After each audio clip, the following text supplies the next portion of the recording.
فرض کریں کوئی آپ کو ایک چیک دیتا ہے، وہ چیک ظاہر ہے بینک سے باؤنس ہو جاتا ہے، آپ قانون کا دروازہ کھٹکھٹاتے ہیں، لیکن عدالت اس شخص کو سزا دینے کے بجائے اسے بری کر دیتی ہے۔ پہلی نظر میں یہ بات بڑی عجیب لگتی ہے، ایک سیدھا سادہ معاملہ، ایک باؤنس چیک، مطلب اس میں اتنی پیچیدگی کہاں سے آ گئی؟ جی، لیکن کیا ہو اگر اس کہانی کی سطح کے نیچے کچھ اور ہی چل رہا ہو؟ بالکل، اور آج ہم اسی کچھ اور کی گہرائی میں اتریں گے۔ ہمارے سامنے بلوچستان ہائی کورٹ کا 2013 کا ایک فیصلہ ہے، نصیب گل بنام امیر جان۔ یہ کیس صرف ایک باؤنس چیک کے بارے میں نہیں ہے۔ نہیں، یہ اس لکیر کے بارے میں ہے جو ایک مالی غلطی اور ایک مجرمانہ دھوکہ دہی کے درمیان کھینچی جاتی ہے۔ اور کبھی کبھی لوگ اس لکیر کو جان بوجھ کر دھندلا کرنے کی کوشش کرتے ہیں۔ بالکل۔ تو آج کی اس گفتگو کا مقصد یہی سمجھنا ہے کہ پاکستان کے قانون کے تحت ایک چیک کا باؤنس ہو جانا وہ خود بخود ایک جرم کیوں نہیں بن جاتا۔ ہم پاکستان پینل کوڈ کی دفعہ 489F میں چھپے ایک لفظ بددیانتی یعنی ڈس آنیسٹی کے اصل معنی اور اس کی اہمیت کو کھوجیں گے۔ صحیح۔ یہ کیس اس لفظ کی ایک عملی تشریح ہے، اور یہ گفتگو اس لیے اہم ہے کیونکہ یہ ہمیں سکھاتی ہے کہ عدالتیں صرف واقعے کو نہیں دیکھتی، وہ واقعے کے پیچھے چھپی نیت کو تلاش کرتی ہیں۔ یعنی سوال صرف یہ نہیں ہے کہ چیک باؤنس ہوا یا نہیں؟ نہیں، اصل سوال یہ ہے کہ چیک دیتے وقت نیت کیا تھی؟ کیا وہ ایک حقیقی ذمہ داری پوری کرنے کی کوشش تھی جو ناکام ہو گئی، یا پھر یہ شروع سے ہی ایک دھوکہ تھا؟ یا پھر جیسا کہ اس کیس میں ہم دیکھیں گے، کہانی کچھ اور ہی تھی۔ اچھا، تو آئیے اس کیس کی تفصیلات میں چلتے ہیں۔ کہانی شروع ہوتی ہے 10,12,000 روپے کے ایک چیک سے۔ یہ چیک امیر جان نے نصیب گل کو دیا تھا، اور جب اسے بینک میں پیش کیا گیا تو وہ مسترد ہو گیا۔ یہ 2009 کی بات ہے، اور اس پر امیر جان کے خلاف FIR درج ہو گئی۔ جی، معاملہ ٹرائل کورٹ یعنی جوڈیشل مجسٹریٹ کی عدالت میں پہنچا، اور شواہد اور گواہیوں کے بعد ٹرائل کورٹ اس نتیجے پر پہنچی کہ امیر جان مجرم ہے، اسے سزا سنا دی گئی۔ یہاں تک تو معاملہ سیدھا لگتا ہے، جیسا کہ اکثر چیک باؤنس کی کیسز میں ہوتا ہے۔ جی، لیکن پھر کہانی میں ایک موڑ آتا ہے۔ امیر جان اس فیصلے کے خلاف اپیل کرتے ہیں اور معاملہ سیشن جج کے پاس چلا جاتا ہے، اور سیشن جج ٹرائل کورٹ کے فیصلے کو مکمل طور پر الٹ دیتے ہیں۔ بالکل، اور امیر جان کو بری کر دیتے ہیں۔ یہ ایک بہت بڑا قدم ہے۔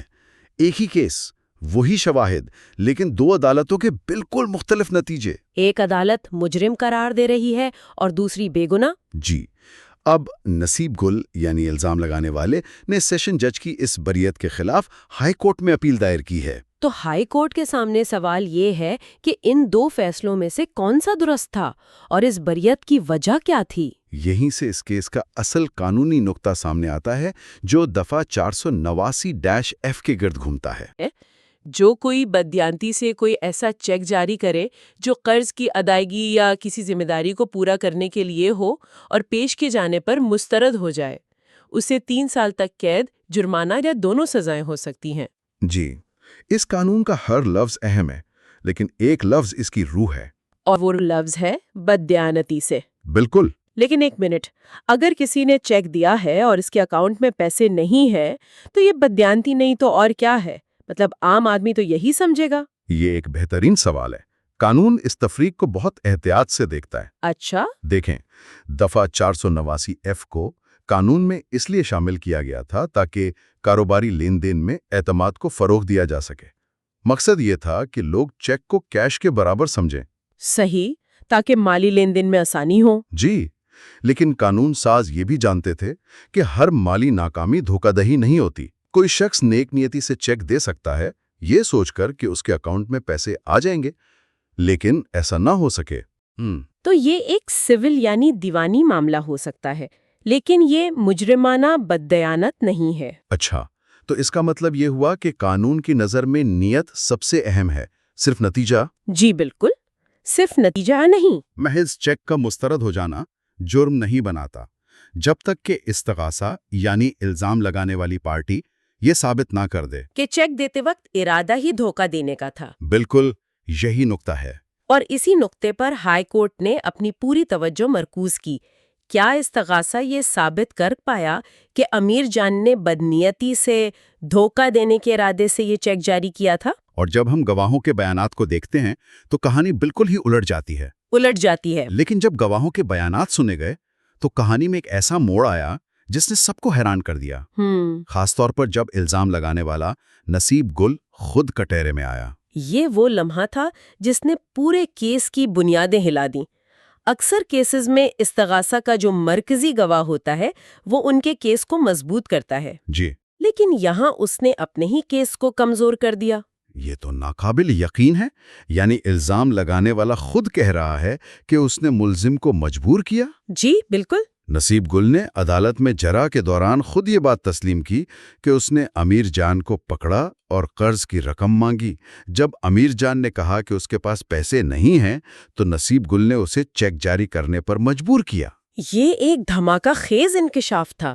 اس ایک بیان نے بددیانتی کے پورے تصور کو امیر جان سے ہٹا کر خود نصیب گل کی طرف منتقل کر دیا۔ صحیح۔ اگر آپ کسی کو مجبور کر کے چیک لے رہے ہیں جبکہ وہ آپ کو بتا رہا ہے کہ اس کے پاس پیسے نہیں ہیں تو پھر چیک جاری کرنے والے کی بدنیتی کہاں رہ گئی؟ بالکل، یہ تو سراسر دباؤ اور زبردستی کا معاملہ لگتا ہے۔ یہ بیان خود ہی استغاثے کے کیس کی جڑ کاٹ رہا تھا۔ یعنی الزام لگانے والا خود ہی اپنے کیس کے خلاف گواہی دے رہا تھا۔ جی، وہ ایک طرح سے عدالت کو بتا رہا تھا کہ میں نے ایک ایسے شخص سے زبردستی چیک لیا جس نے پہلے ہی اپنی مالی مجبوری ظاہر کر دی تھی۔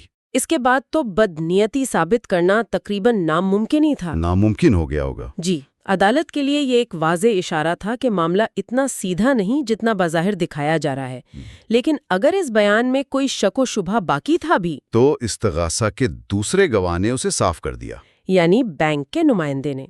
اس کی گواہی نے معاملے کو بالکل ہی واضح کر دیا۔ یہ دوسرا اور شاید اس سے بھی بڑا انکشاف تھا۔ بینک کا گواہ PW2 جو استغاثہ کی طرف سے ہی پیش ہوا تھا، اس نے جرا کے دوران جو بتایا وہ حیران کن تھا۔ اس نے مانا کہ امیر جان کی پوری خالی چیک بک جس پر پہلے سے دستخط موجود تھے، جی وہ نصیب گل کے قبضے میں تھی۔ ایک منٹ کے لیے یہاں رک کے سوچیں، ایک شخص کی پوری سائن شدہ چیک بک دوسرے کے پاس کیا کر رہی ہے؟ یہ ایک انتہائی غیر معمولی صورتحال ہے۔ ایسا کیوں ہوتا ہے؟ ہمیں کیس کی فائل سے اس کی وجہ معلوم نہیں، لیکن اکثر ایسے معاملات میں یا تو یہ کسی غیر رسمی سیکیورٹی یا ضمانت کا لین دین ہوتا ہے، اچھا، جہاں قرض دینے والا ضمانت کے طور پر خالی چیک رکھ لیتا ہے، یا پھر یہ سراسر طاقت کا غلط استعمال ہوتا ہے۔ دونوں صورتوں میں یہ چیک جاری کرنے کے عمل کو مشکوک بنا دیتا ہے۔ یقیناً۔ اور کہانی یہیں ختم نہیں ہوتی۔ بینک کے گواہ نے مزید بتایا کہ نصیب گل نے خود اس چیک بک سے ایک چیک نکالا، اس پر 10,12,000 کی رقم بھری اور بینک میں پیش کیا۔ یعنی چیک پر رقم، تاریخ اور نام ملزم نے نہیں بلکہ الزام لگانے والے نے خود لکھا تھا۔ اور یہاں سب سے دلچسپ اور فیصلہ کن بات سامنے آتی ہے۔ کیا؟ بینک کے نمائندے نے نصیب گل کو اسی وقت بتایا بھی تھا کہ اس اکاؤنٹ میں رقم موجود نہیں ہے، تو وہ یہ چیک کیوں پیش کر رہا ہے؟ اوہ! لیکن اس کے باوجود نصیب گل نے چیک پیش کرنے پر اصرار کیا۔ واہ! یعنی اسے چیک پیش کرنے سے پہلے 100% یقین تھا کہ یہ باؤنس ہو جائے گا۔ جی بالکل۔ یہ تو ایسا ہے جیسے کوئی جان بوجھ کر ایک قانونی کارروائی کی بنیاد تیار کر رہا ہو۔ اسی لیے ہائی کورٹ نے اپنے فیصلے میں اس عمل کو مدعا علیہ کو پھنسانے کی کوشش، یعنی ٹو ٹریپ دی ریسپونڈنٹ قرار دیا۔ صحیح۔ یہ ثبوت اس بات کی طرف اشارہ کر رہا تھا کہ بددیانتی چیک دینے والے کی طرف سے نہیں بلکہ شاید چیک وصول کرنے والے کی طرف سے تھی۔ یہ پورا منظرنامہ ایک سول تنازع کو زبردستی ایک مجرمانہ کیس بنانے کی کوشش لگ رہا تھا۔ جی، اور عدالت نے اس پر بھی غور کیا کہ استغاثہ اس سوال کا کوئی معقول جواب نہیں دے سکا کہ ملزم کی پوری دستخط شدہ چیک بک الزام لگانے والے کے پاس آخر کر کیا رہی تھی۔ اس اہم سوال پر مکمل خاموشی تھی، اور قانونی دنیا میں ایسی خاموشی بہت کچھ کہتی ہے۔ استغاثہ پر یہ ذمہ داری تھی کہ وہ ثابت کرے کہ امیر جان نے بدنیتی سے ایک ذمہ داری پوری کرنے کے لیے چیک دیا تھا، لیکن ان کے اپنے گواہ یہ بتا رہے تھے کہ چیک زبردستی لیا گیا، خود بھرا گیا اور یہ جانتے ہوئے پیش کیا گیا کہ اکاؤنٹ میں پیسے نہیں ہیں۔ تو استغاثہ کا کیس اپنے ہی ثبوتوں کے بوجھ تلے دب کر رہ گیا۔ بالکل۔ تو ان تمام شواہد اور گواہیوں کی روشنی میں ہائی کورٹ کس نتیجے پر پہنچی؟ ظاہر ہے کہ استغاثہ کا کیس بہت کمزور ہو چکا تھا۔ بہت زیادہ کمزور۔ ہائی کورٹ نے واضح طور پر کہا کہ استغاثہ نہ صرف ملزم امیر جان کی بدنیتی ثابت کرنے میں بری طرح ناکام رہا، بلکہ ان کے اپنے گواہوں کے بیانات نے ملزم کو بے گناہ ثابت کر دیا۔ نصیب غل کا اپنا بیان اور بینک کے نمائندے کی گواہی دونوں نے مل کر استغاثہ کی کہانی کو رد کر دیا۔ عدالت نے ایک اور اہم بات بھی نوٹ کی، وہ یہ تھی کہ الزام لگانے والا یہ بھی نہیں بتا سکا کہ اصل لین دین کی شرائط کیا تھی یا ادائیگی کب اور کیسے ہونی تھی۔ کوئی دستاویزی ثبوت، کوئی معاہدہ، کچھ بھی پیش نہیں کیا گیا جس سے یہ ثابت ہو کہ یہ قرض کس نوعیت کا تھا۔ بالکل، اور یہاں ایک اور اہم قانونی اصول کا ذکر آتا ہے جسے ہائی کورٹ نے اپنے فیصلے کی بنیاد بنایا۔ وہ کیا تھا؟ وہ ہے بے گناہی کا دوہرا تصور، یعنی ڈبل پریزمپشن آف انوسینس۔ یہ ایک دلچسپ تصور ہے، اس کا کیا مطلب ہے؟ دیکھیں، اس کا مطلب یہ ہے کہ قانون کی نظر میں ہر ملزم اس وقت تک بے گناہ ہوتا ہے جب تک اس کا جرم شک و شبہ سے بالا تر ثابت نہ ہو جائے۔ صحیح، یہ بے گناہی کا پہلا تصور ہے۔ جی، لیکن جب ایک عدالت، جیسے اس کیس میں سیشن جج کی عدالت، تمام شواہد کا جائزہ لینے کے بعد کسی شخص کو باقاعدہ بری کر دیتی ہے تو اس کی بے گناہی کا تصور مزید مضبوط اور دگنا ہو جاتا ہے۔ اچھا، اس کی بے گناہی پر ایک اور قانونی مہر لگ جاتی ہے۔ تو اس کا مطلب یہ ہوا کہ ایک بار کسی کو بری کر دیا جائے تو اس فیصلے کو ختم کرنا اور بھی مشکل ہو جاتا ہے۔ یہ اصول کیوں بنایا گیا ہے؟ یہ اصول انصاف کے نظام کو استحکام دینے اور افراد کو بار بار کی قانونی کارروائیوں سے بچانے کے لیے بنایا گیا ہے۔ اچھا، مقصد یہ ہے کہ ریاست اپنی پوری طاقت اور وسائل استعمال کرنے کے بعد اگر کسی کا جرم ثابت نہیں کر پاتی اور عدالت اسے بری کر دیتی ہے تو اس فیصلے کو ہلکے میں نہ لیا جائے۔ تو اس بریت کے فیصلے کو ختم کرنے کے لیے بہت ٹھوس شواہد کی ضرورت ہوتی ہے۔ جی، اپیل کرنے والی پارٹی کو یہ ثابت کرنا ہوتا ہے کہ نچلی عدالت کا فیصلہ بالکل غلط، غیر قانونی یا شواہد کے بالکل برعکس تھا۔ محض یہ کہنا کافی نہیں کہ ایک مختلف نتیجہ بھی ممکن تھا۔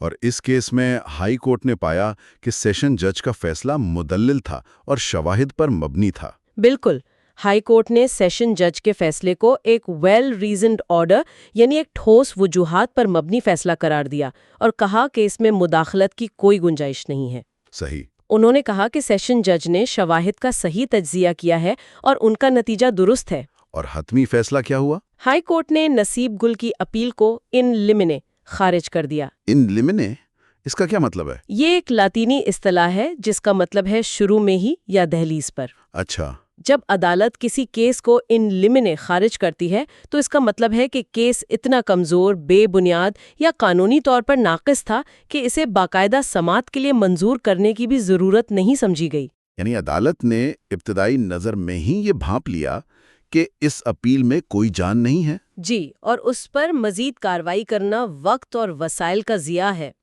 تو آج کی اس پوری گفتگو کا خلاصہ یہ ہے کہ چیک باؤنس کا ہر معاملہ سیدھا سادہ مجرمانہ کیس نہیں ہوتا۔ قانون خاص طور پر دفعہ 489F صرف اس بات کو نہیں دیکھتا کہ چیک مسترد ہو گیا، بلکہ وہ اس کے پیچھے چھپی مجرمانہ نیت اور بددیانتی کو تلاش کرتا ہے۔ بالکل، اگر بددیانتی ثابت نہ ہو تو یہ ایک فوجداری جرم نہیں بنتا۔ تو پھر یہ کیا بنتا ہے؟ یہ شاید ایک سول یعنی دیوانی معاملہ ہو سکتا ہے، جہاں قرض کی وصولی کے لیے الگ قانونی چارہ جوئی کی جا سکتی ہے، لیکن اسے فوجداری قانون کے ذریعے کسی کو جیل بھیجنے کا ہتھیار نہیں بنایا جا سکتا۔ اور یہ کیس اس تفریق کی ایک بہترین مثال ہے۔ جی، اور اس کیس سے یہ بھی واضح ہوتا ہے کہ چیک کے پیچھے کی پوری کہانی، وہ کیسے حاصل کیا گیا، کن حالات میں جاری ہوا، کس نے اس پر تفصیلات لکھیں، اور کس نیت سے اسے بینک میں پیش کیا گیا۔ یہ تمام چیزیں فیصلے پر گہرا اثر ڈالتی ہیں۔